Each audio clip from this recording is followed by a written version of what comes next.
Hasta ahora conocíamos todos estos campos numéricos.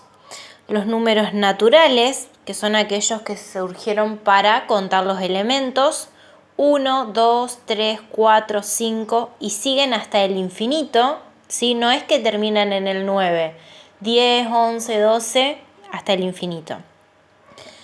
Luego se amplió con el campo de los números enteros, que son los naturales más el 0 y los enteros negativos, menos 1, menos 2, menos 3, menos 4, hasta el infinito. Luego aparecieron los números racionales, donde se le agrega a estos campos numéricos que ya conocemos las expresiones decimales, finitas y periódicas. Es decir, todos aquellos números que pueden ser representados como fracción. Y por otro lado, aparecen los números irracionales, que son también expresiones decimales, infinitas, pero que no pueden ser representadas como fracción. ¿Por qué? Porque no siguen ningún patrón repetitivo, ¿sí? Todos sus números están escritos sin seguir ningún orden especial, por lo cual no existe una fórmula que me permita representar ese número. Entonces, todos estos números que conocíamos forman el enorme campo de los números reales. Pero con estos números no me alcanza para resolver una situación en particular. Sí, que en la guía 1 ya nos había aparecido este caso cuando hicimos la actividad del cuadrito, donde teníamos que identificar si los números eran naturales, enteros, reales, etc. Veamos. Tenemos entonces los números complejos. Veamos primero este caso, ¿no? Tenemos la raíz cuadrada de 4. Esta raíz cuadrada de 4 tiene dos posibles soluciones. Una es 2.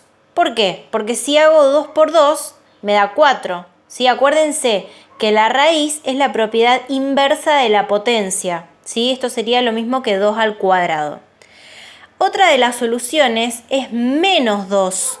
¿Por qué? Porque si hago menos 2 por menos 2, también me da 4 positivo. ¿Sí?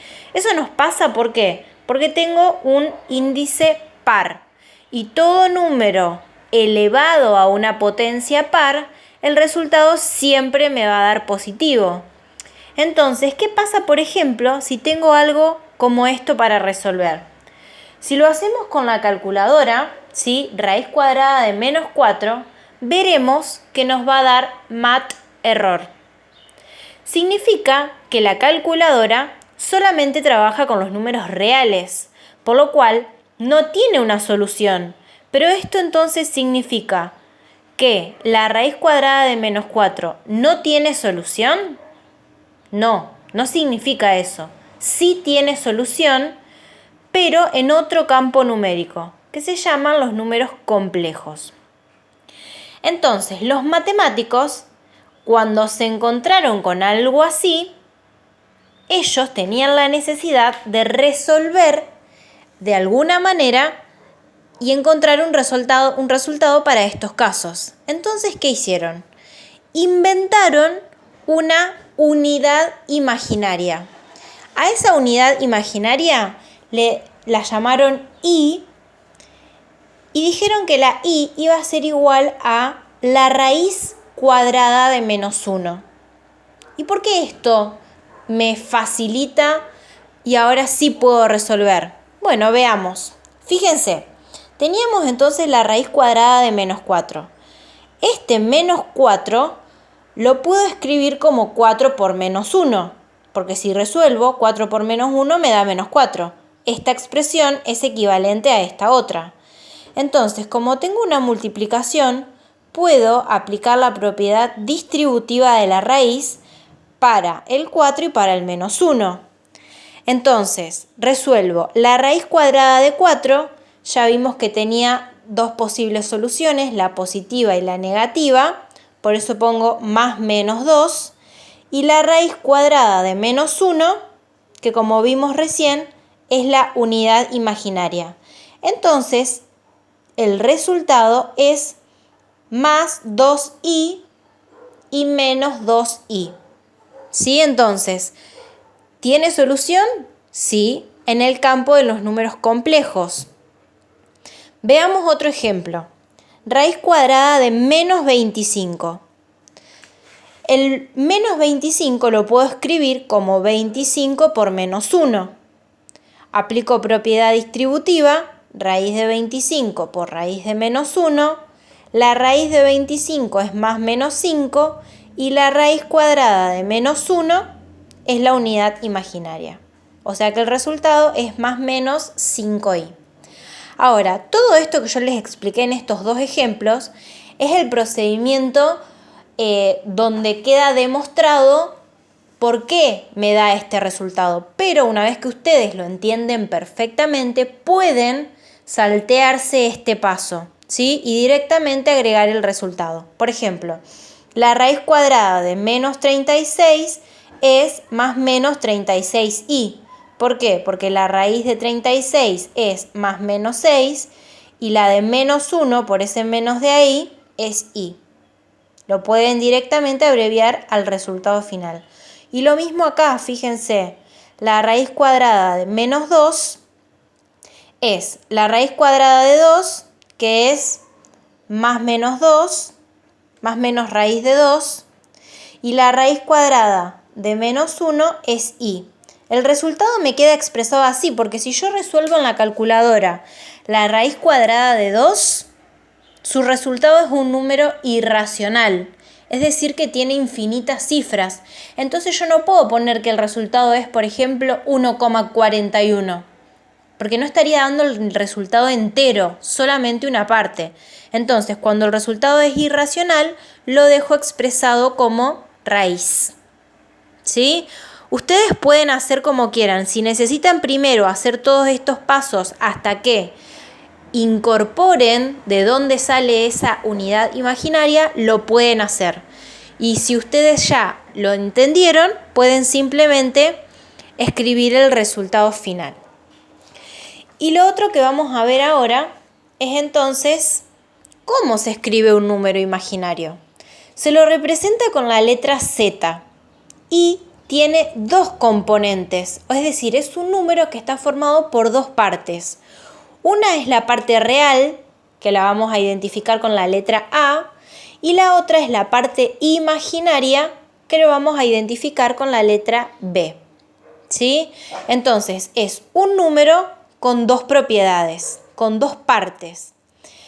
Y se lo puede escribir o representar de muchas maneras. Por ahora solo les voy a enseñar dos: la forma binómica y la forma cartesiana. Binómica viene de la palabra binomio, es decir, dos términos. Fíjense, acá voy a tener un más o un menos que me va a separar en dos términos. El primer término es la parte real y la segunda es la parte imaginaria. ¿Cómo me doy cuenta? Porque el número, en este caso la letra B, está acompañado de la letra I. Acá tenemos ejemplos. Todo esto me representa a un número complejo.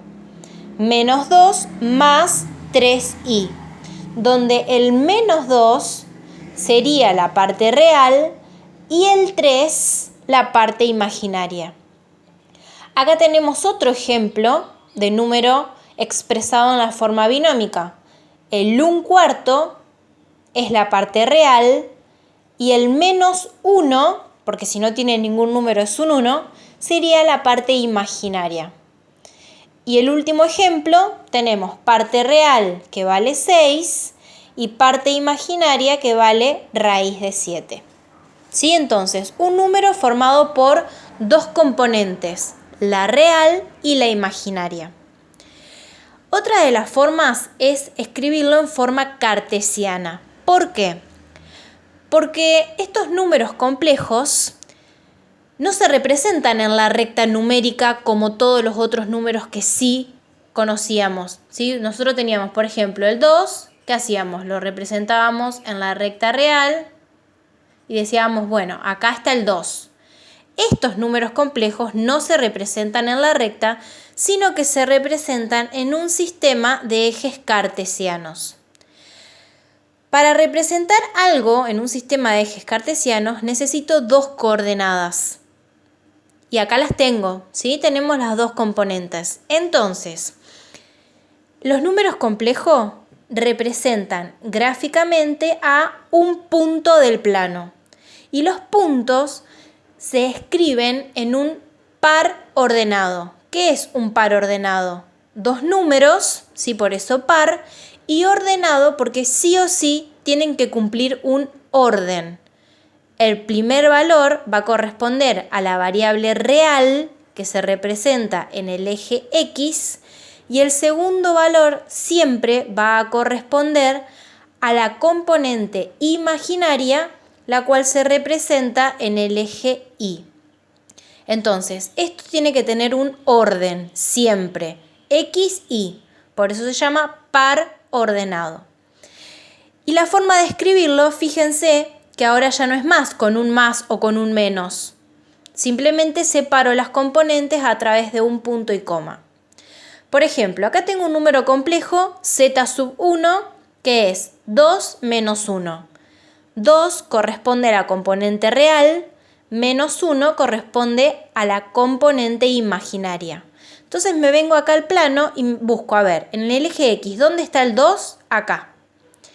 En el eje Y, ¿dónde está el menos 1? Acá. Entonces hago la intersección y ahí tengo mi Z1. Vamos con el otro, Z2. Tengo menos 3 es del eje X, 2 es del eje Y. Me vengo en el menos 3 de X al 2 de Y, hago la intersección y acá encuentro entonces mi Z2. Y así puedo representar cualquier número complejo en el sistema de ejes cartesianos, ¿sí? Componente real, componente imaginaria. Acá tenemos algunos ejemplos, ¿sí? Por ejemplo, este Z1 está escrito en la forma binómica. Me doy cuenta porque tiene un más y la letra I, ¿sí? Binomio, dos términos. Entonces, el primero corresponde a la parte real y el segundo a la imaginaria. O sea que es el punto 1, 2. Fíjense, acá tengo 1 de X, 2 de Y, hago la intersección y acá encuentro el Z1. Z2 es menos 2 parte real, menos 1 parte imaginaria. Menos 2, fíjense, 1, 2, acá está el menos 2, menos 1 de Y, hago la intersección y ahí encuentro Z2. Z3 está en la forma cartesiana, 0, 1. 0 de X, 1 de Y. Desde el 0, que es el origen de coordenadas, subo 1 y ahí encuentro mi Z3. Por último, vamos a ver el módulo de un número complejo. El módulo, fíjense, se representa a través de estas barritas de valor absoluto. Ya las conocen ustedes a esas barritas, ¿no es cierto? Y el módulo, recuerden que ¿qué era? La distancia al cero. O sea que el módulo siempre hace referencia a una cierta medida. Bueno, ¿qué tiene que ver eso con los números complejos? Todos los números complejos que vimos hace un ratito que representan a un punto en el plano llevan un vector asociado. ¿Qué es un vector? Una pequeña flechita, ¿sí? Que me sirve para representar magnitudes. Entonces, esta flechita, ¿sí? Tiene una cierta medida. Entonces, la medida, la longitud de ese vector, de esa flecha, es el módulo del número complejo. Es decir, ¿qué es el módulo entonces? La medida de ese vector. ¿Cuánto mide? Entonces, ¿cómo hago para encontrar esa medida? Bueno, si observamos, ¿no es cierto?, este vector, vemos que se forma un pequeño triángulo rectángulo, donde el vector que yo quiero calcular es la hipotenusa del triángulo rectángulo. ¿Y conozco el valor de este cateto? Sí, porque es la medida de A. ¿Conozco la medida de este otro cateto? Sí, porque es la medida de B. Entonces, con el teorema de Pitágoras, que es hipotenusa al cuadrado igual al cateto al cuadrado más cateto al cuadrado, puedo encontrar el valor de la hipotenusa que hace referencia al módulo del vector. Entonces, fíjense, el módulo de z, que lo escribimos entre barras, va a ser igual a un cateto, ¿cuánto mide? A. Y el otro cateto mide B. Entonces, la raíz cuadrada de A al cuadrado más B al cuadrado. Esta sería la formulita. Fíjense que no se la tienen que acordar de memoria. Simplemente tienen que razonar que estamos frente a un triángulo rectángulo donde queremos averiguar la hipotenusa. Como lo hago con el teorema de Pitágoras. ¿Sí? No se tienen que acordar nada de memoria. Por ejemplo, tenemos acá este número, ¿no? 5 menos 2 por i. Entonces, A es 5, que es la parte real, y B es menos 2. Entonces, reemplazo, ¿sí? La primer componente al cuadrado más la segunda al cuadrado. Ojo que si es negativo, va entre paréntesis. Muy importante. 5 al cuadrado 25, 2 al cuadrado 4, y como el resultado me da 29, que es un número irracional, lo dejo expresado así. No pongo la expresión decimal, ¿sí? Si me hubiera dado como resultado un número entero, sí, resuelvo la raíz y escribo el resultado. Pero en este caso, este sería el resultado final.